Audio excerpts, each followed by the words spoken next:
Hey guys, in this video we are starting off with a real doozy of a pillar, the nutrition pillar. And I know that this can definitely seem overwhelming, just the whole realm of what do I eat, when do I eat, what certain things do I need to avoid or not have. But what I want you to just remember throughout this entire video is that nutrition is not about restriction, it's about nourishment. So just keep that in mind. As I keep saying, health does not have to be complicated or confusing. It's really going to be about small, consistent changes that will have the greatest impact on your life and not upending your entire lifestyle overnight, because that's not going to bring you results. You just want small, consistent changes that turn into habits. Because this is such a huge topic to cover, I'm going to actually be breaking this video into two parts. Part one is just going to be about the basics of nutrients and what makes up macronutrients, micronutrients, and then part two will be about how to actually structure a meal and just other important aspects that I think should be covered when talking about nutrition. So let's get into it.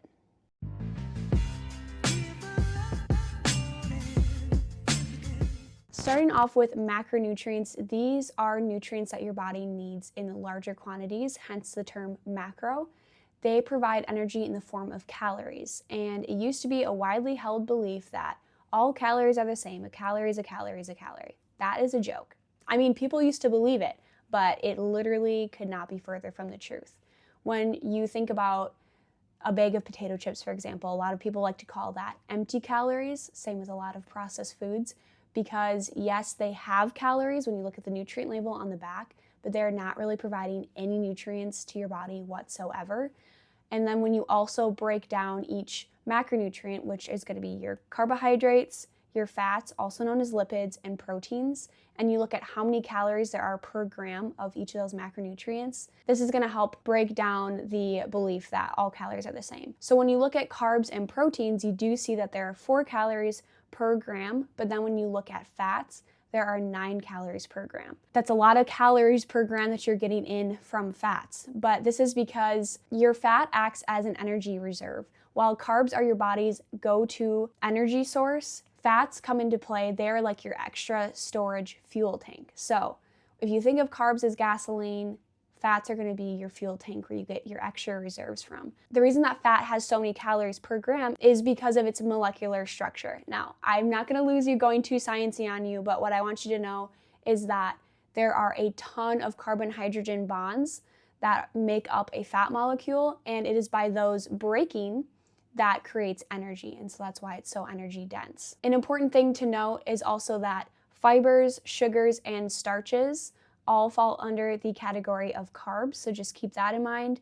Alcohol is also technically considered a carb, but when I was in one of my nutrition classes, my professor loved to refer to alcohol as just a straight up toxin to your body because it just goes straight to your liver to get detoxified out of your body. Yes, there can be some vitamins and nutrients and things like wine, but compared with everything else that's in it, it's not always the best thing to be having consistently. I'm not saying you can't enjoy a glass of wine or a beer occasionally, of course, but just something to keep in mind. So diving into carbohydrates, their main jobs, like I said a little bit earlier, is that they are our body's go-to source of energy. They are going to be your quick form of energy. Carbohydrates also help produce hormones in your body. They support repairing of muscles and other tissues in your body. So they got a lot of important roles. Some examples of carbs would be vegetables, fruits, whole grains, things like milk and yogurt, and then more specifically examples of fiber would be veggies, berries, seeds, and whole grains. The cool thing about fiber is that it really helps with your digestion and moving things through your stomach and your small intestines. They also help you to feel full, and they sweep out bodily toxins in your body as well. A little disclaimer about grains, nuts, and seeds. You want to sprout them or soak them before you eat them. This will help eliminate a lot of the anti-nutrients that are found in there. These are just different compounds that can irritate your gut and your stomach lining, and also it helps open up and make more available to you the vitamins and minerals that are in those sources of food. This is because things like grains and vegetables and nuts, they are not like animals. They do not have teeth to protect themselves. So in their biological makeup, instead, they have these different nutrients or things that are going to be irritable to at least human guts, when we eat them. It's their defense mechanism against being eaten. So if you want to consume them, Costco has a really great brand. It's called 1 Degree, and they have sprouted oats that are also organic. So I like to use that for oatmeal. You can make homemade granola with them as well. Bonus points because they don't have seed oils in them. But just looking for things like that. You can also look up ways to soak nuts or grains before using them. Same thing with rice. You want to soak them. Usually I like to, for an added bonus, you can do bone broth, some type of broth, instead of cooking them in water. That just kind of helps minimize the damaging effects they can have on you while maximizing the benefits that they can have for your body as well. With grains, it's also super important to get organic and unrefined grains. These are grains that have the bran, the germ, and the endosperm all still intact, whereas refined grains are only going to have the endosperm intact, which basically voids it of all the amazing vitamins and minerals that are once present in there, which is why they have to then fortify them with vitamins and other nutrients. So look for the unrefined when you're shopping for flour or other things with grain in it. And then you also want to look for organic because, especially here in America, a lot of crops are being sprayed with glyphosate, which is just a pesticide. Does not do pretty things to our insides. It can cause little tears in your gut lining and create leaky gut, which is not good news for your body in terms of different toxins, and bad bacteria can now get into your stomach, and then your body's immune system has to fight against that. Sometimes they can cross the blood-brain barrier into your brain, cause a lot of issues, and just make you feel not so well. So make sure to look out for organic oats. Another thing would be adding in a supplement. I take one. It's from the company called Ion. I'll post a picture here. It's just to help restore your gut lining and help boost your immune system as well, because a lot of times it can trigger, when you have leaky gut, it can trigger an autoimmune disease because your immune system is so ramped up and is constantly fighting, it might accidentally start attacking itself. Another option is to look for flour, for example, from another country. My husband and I like to get ours from Italy. We buy it off of Amazon. It actually was supposed to come today, but it just got delayed by a few more days. But that is pretty much a guarantee that they're not going to be spraying a lot of bad chemicals on it, and it's a lot easier to digest and more helpful to your gut and your body overall. Moving on to protein. Think of protein as the building blocks of your body. They are very helpful in building and repairing cells. They are in every single cell in your body. Protein is made up of amino acids, some of them being essential amino acids, meaning it's essential that you get them from your diet, and the others are known as non-essential amino acids because your body can actually produce them. The best protein sources would be animal sources because these are going to be complete protein sources, whereas plant protein sources are going to be incomplete protein sources. And so while it's not bad to eat different nuts and seeds, like things like that, it's really important to note that you're going to be getting the best form of protein from different types of animals. So keep that in mind. And when you're shopping in the grocery store or buying from the farmer's market, it's always important to look for organic, grass-fed or grass-finished, pasture-raised if you're looking at eggs. If you're looking for fish, look for wild caught. And if you're looking for a protein powder, I recommend looking for one that has either bone broth or collagen added to it. These are just going to be an extra boost to your immune system. Otherwise, you can look into different protein powders. Pea is a really good one if you can't handle whey or different things like that, or you can look for ones that have sprouted grains in them. Raw cheese and raw dairy are also going to be really good sources of protein and fat, and they are loaded with good bacteria that will help strengthen your gut and your immune system as well. Obviously, that's kind of hard to find. You can find raw cheese more easily in stores. Raw dairy is going to be a little bit tougher. It doesn't just have to be cow's milk, though. It could be sheep or goat. Those are really good ones, and sometimes sheep and goat are actually easier to digest than raw milk, but a lot of people who are sensitive to dairy actually find that they do better with raw milk versus the conventional milk that is sold in stores. I'll actually explain it a little bit later of why that is, but for now, just look for low temp pasteurized if possible. When you ultra pasteurize milk, it can leave out a lot of the vitamins and minerals in there.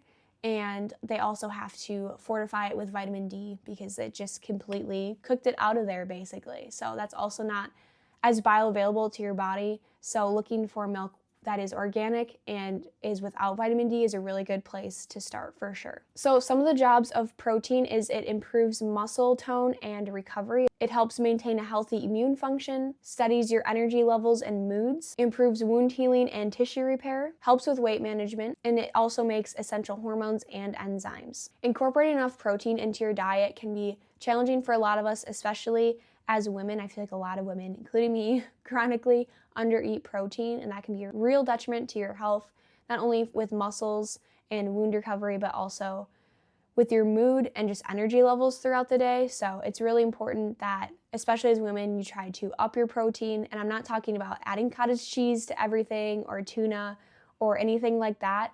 There is a theory going around that you should eat 1 gram of protein per pound of body weight.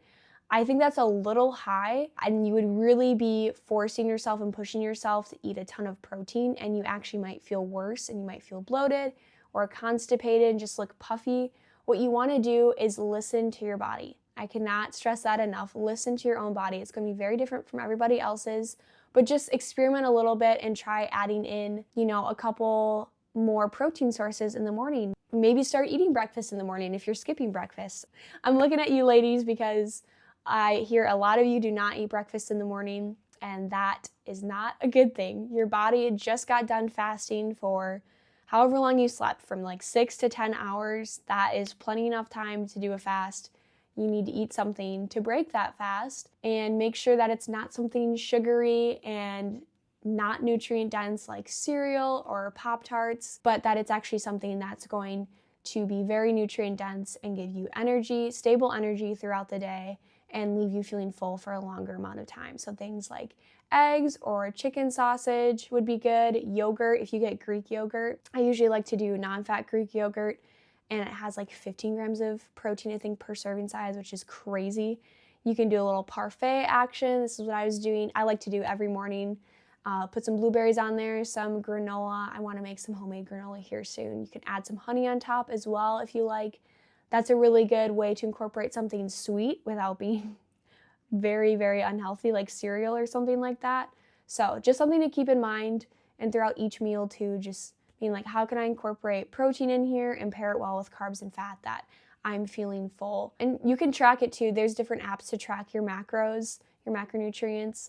I don't usually do that. I would definitely be interested in seeing precisely how many grams of protein I'm eating in a day. But you can just do kind of approximately, use the nutrition labels. Those are going to be your best friends if you want to do that. And just track how you feel. See how you feel after each meal at the end of the day.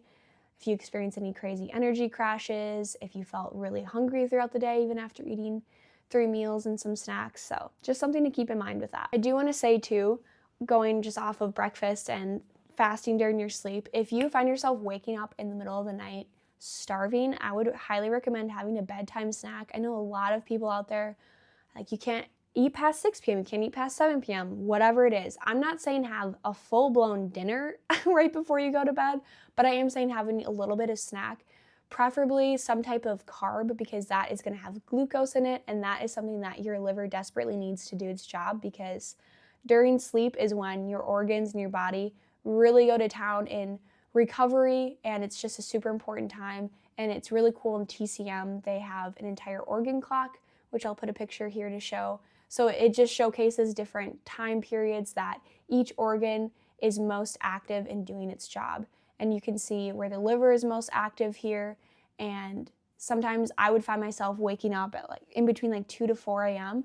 And if I start having a bedtime snack, whether that's, maybe a couple slices of cheese, or even some popcorn at night, which has melted butter on it, or a warm glass of milk with some maple syrup in it, I'm sleeping better at night, and I'm sleeping more through the night as well. And so that's just something to keep in mind, a little tidbit that might help you as well. And also making sure to eat within 30 minutes to an hour when you wake up is just going to be really helpful to get your day started off well, and your body the nutrients that it needs to continue doing its job of giving you more energy and helping out all the organs that keep you alive. Lastly, we have fat.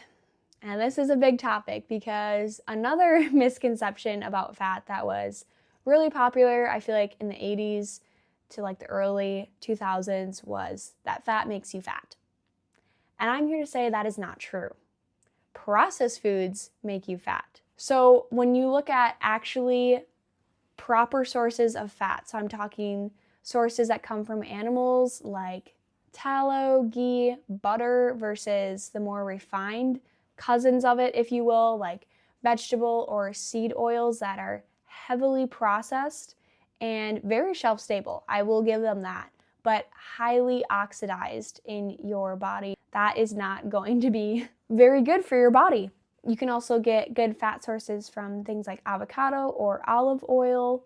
You just want to make sure that it's coming from one source directly. It's not cut from different countries. There's just not a lot of restriction on how companies have to label their oils with that. You just want to make sure that it is 100% olive oil. It's coming 100% from the country that it says it is, but I digress. Fats are crucial for neurological health and hormone health. Your brain loves fat. Every single cell in your body is made up of a lipid protein. Again, lipid is just another word for fat. Another benefit of fat is that it increases nutrient absorption, especially when you're taking fat-soluble vitamins. They're going to get absorbed a lot quicker and be a lot more useful to your body when you take them with a form of fat. This is because these fats will deliver the fat-soluble vitamins exactly to where they need to go instead of whizzing past their destination. So it's just going to be a lot more helpful to you when you're consuming forms of fat with fat-soluble vitamins. Now for an even bigger debate, if you thought that wasn't already one. Saturated fats versus polyunsaturated fats, also known as PUFAs. Big medicine, which I just love to say things like that. If you've heard of like people saying big pharma or big tech, big medicine, okay, so just think of all of your huge corporations, especially like in America. They really demonized saturated fats starting in the mid-20th century with the invention of Crisco, when big machine companies were producing a lot of excess machine lubricant, basically, and they're like, how else could we make money on this? And some wise guy was like, well, why don't we sell it as a fat instead of what was popular at the time was lard or tallow or ghee and even butter? And people ate it up, literally. The marketing campaigns for these different oils was insane. I'll show you just a couple here. It's just absolutely wild, the tactics that they used to really normalize this and make it seem like everybody was using it. And it did change it overnight. You can see, I think it's like starting in the 60s or so, the use of seed oils skyrocketing. And then you can look at chronic diseases today and just the health epidemic we're in also skyrocketing since then. It's just kind of interesting to compare those two. But anyways, if saturated fats were really so bad, I feel like we probably would have died off as a species altogether, because that is literally the only source of fat our ancestors had ever known up until, like I said, big machines got involved and they decided to make something from nothing, really. So, well, I guess I should say from nothing, something from something terrible. And one of the big studies that big medicine likes to use to say that, oh, saturated fats causes cardiovascular disease, that study was actually done on rabbits. And you know what rabbits don't eat? Meat. So of course their bodies are going to reject something that they're not even designed to eat. And so that is just a flawed study from the get-go. I think animal studies, of course, can be important and can show similarities, but with something like that, it's really important to dig into exactly what was done in the study and who it was done on. There was a study done in the Netherlands in 2011 that showed no increased coronary heart disease risk when humans consumed saturated fats. One of the issues with polyunsaturated fats goes down to the molecular level again. Stick with me. Again, I'm not going to get too deep into this, but something to know is that PUFAs are made up of carbon bonds, specifically polyunsaturated carbon bonds, with poly just meaning many unsaturated carbon bonds. The thing about these bonds is that they're very unstable. When they're exposed to things like high heat, they can actually break off and create something known as free radicals, which these are molecules that have an extra electron that they try to pass on to all the other cells that are in their vicinity. And so think of the extra electron as kind of like a ticking time bomb. And when it gets past to each cell, it's damaging them little by little. And it's just causing a ton of inflammation and oxidation as well. There are molecules in your body known as antioxidants, which this is going to be a lot of vitamins, that their job is to catch the extra electron and diffuse the situation and get rid of them completely so that it can't cause any more inflammation. So they are the real heroes for sure. So like I said, these polyunsaturated bonds can get quickly oxidized due to high temperatures, whether that's when cooking with them. The second thing that's wrong with PUFAs is that they're a major source of omega-6s, which isn't in theory all that bad because we are supposed to have a good ratio of omega-6s to omega-3s found in things like fish oil, different things like that. But the key is in a ratio. And the ratios are astronomically too big. We are consuming in the standard American diet, aka SAD, which it literally is a SAD diet, is a huge amount of omega-6s compared to a relatively small amount of omega-3s that we're getting from our diet. And this is just, again, tipping the scales in favor of inflammation in your body and just really not good things that your body has to now deal with because of that imbalance there. So thanks for coming to my TED Talk about fats. Appreciate you sticking around. Before I get into what micronutrients are, I do just want to give a little disclaimer about milk and what to look out for. So in different types of cows, there can be different types of protein. And in most conventional dairy products, it is usually the beta-casein A1 that is used, and that can be sometimes irritable to people's guts. And so what you can look out for is A2 milk, which means that both proteins in the cow are going to be the A2 kind, and that is a lot easier to digest. It's still going to be pasteurized, but it is going to be a lot easier for people to process if you are more sensitive to dairy than others. There's a really good brand, I believe it's just called A2. They have the most amazing chocolate milk, but they also have whole milk, and I think it's 2% milk. So that's a good one to look out for in grocery stores. Another thing to think about is the whole pasteurization process of milk. Usually in vat batches, they're heating the milk up to 145 degrees, but when they do ultra pasteurized milk, it can get up to 280 degrees Fahrenheit, which is pretty darn hot. And what is happening in that pasteurization process is the heat is killing off an enzyme called lactase, which breaks down lactose. And so you eliminate lactase, which its sole responsibility is to break down lactose.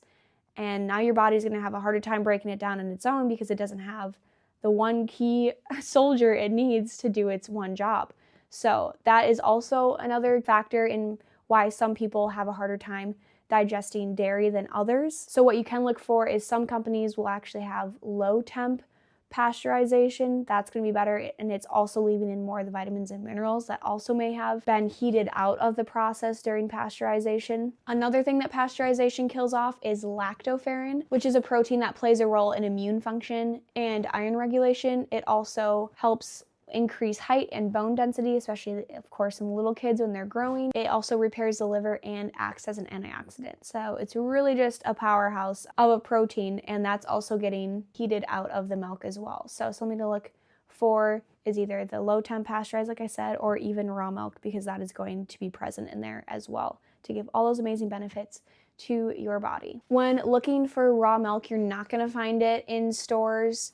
You can look for something that's known as a herd share. So you buy a part in a cow, and then you would technically own part of that cow. So then it would just be like you're milking your own cow. But of course, it's the farmers that are doing that, and then you can pay for a half gallon, whole gallon, whatever you want. There's so many things that you can do with raw milk because people think that it like goes bad after like a couple weeks or even like a week, but you can make yogurt out of it. You can make butter. That's really easy to do. I just did that the other week. You can make heavy whipping cream because a lot of the times the cream will be on top. You can scoop that off and whip that up. That's super good. There's so many uses for it. If you don't want to do cow's milk, you can do goat's milk or sheep's milk. Usually most of the time it is a lot cheaper. It's a lot easier on the gut if you can't handle cow's milk. There will be a lot more nutrients preserved in the milk, a lot of good bacteria in there that's going to strengthen your gut and your immune system response as well. And research the farm that you're going to go to. Ask the farmer questions about how often they're cleaning, if they're cleaning between every batch, if they're testing the batches for different types of bacteria. Ask different people or join Facebook groups and ask your questions there. Find sources that are near you. There are a couple good websites, I'll link them below, that you can search for raw milk in your area if that's something that you're interested in. And something to keep in mind is that a lot of people are like, oh, you could die from drinking raw milk, like it's so unsafe for you. Like I said, if you do your research, a lot of the times it's actually going to be more beneficial. I believe between the years 1998 and 2018, there were only 3 deaths attributed to raw milk. But in the year 2024 alone, there were 10 deaths from an outbreak of listeria that came from deli meat. A single case where 10 people died in one single year from deli meat, which is sold in stores all over the country.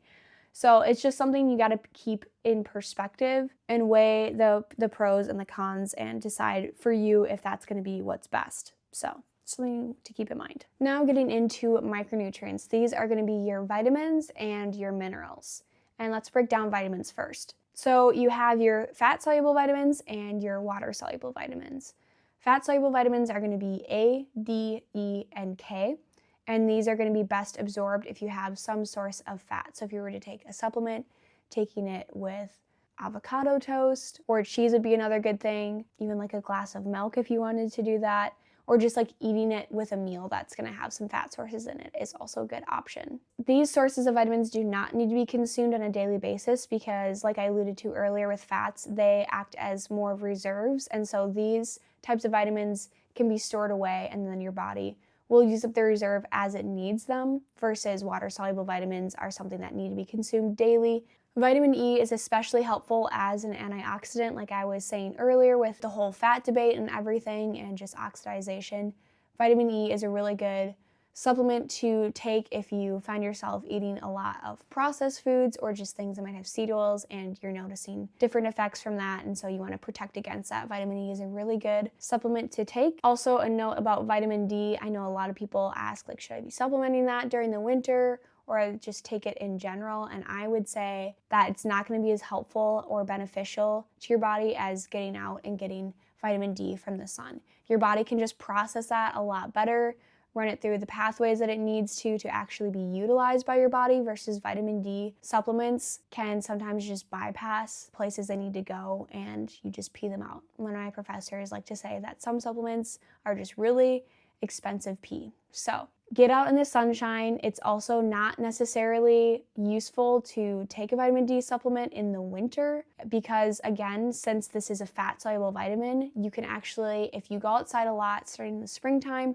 through fall, you can actually store up vitamin D that your body will then utilize during winter because it knows that you're not going to be getting as much vitamin D in the winter, and actually it's used to that as well, and actually is just prepared to not need as much vitamin D during these cold winter months where the sun just doesn't come out as much, the UV isn't as high. So something to just keep in mind. Still getting outside, even for like early morning sunshine or just walks throughout the day and getting that sun, even if it's only on your face, if that's the only thing that's not covered when it gets cold, that's just going to be a really helpful way to still get a little bit of vitamin D during this time. So with water-soluble vitamins, these are vitamins that are dissolvable in water, and these are things that you need to be consuming every 1 to 3 days to keep up the stores in your body, because of just the fast turnover rate of water in our bodies is going to mean that you are going to be depleted of these quicker than you would be fat-soluble vitamins. So these are going to be vitamins B and C, which there are a ton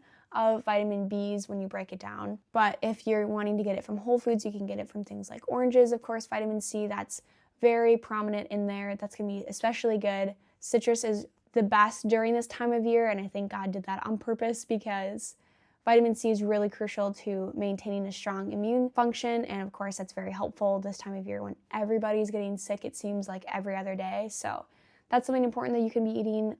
Liver is another good option for both of these if you are brave enough to eat it or incorporate it into your diet, or just buy it as in its desiccated form, which is just like a powder in a pill form. So that, or dark leafy green vegetables are also going to be a really good source of both of these vitamins, like kale or spinach, different things like that. Talking about minerals now, there are major minerals and minor minerals. So the major minerals are calcium, phosphorus, potassium, sulfur, sodium, chloride, and magnesium. And then for the minor minerals, they're going to be iron, copper, zinc, fluoride, selenium, iodide, and chromium. And then even more specifically, you can break it down into electrolytes, which are going to be sodium, chloride, and potassium. Their main job is to just maintain balance between the fluid in your body and the electrolytes. Sodium and potassium specifically allow cells to function properly.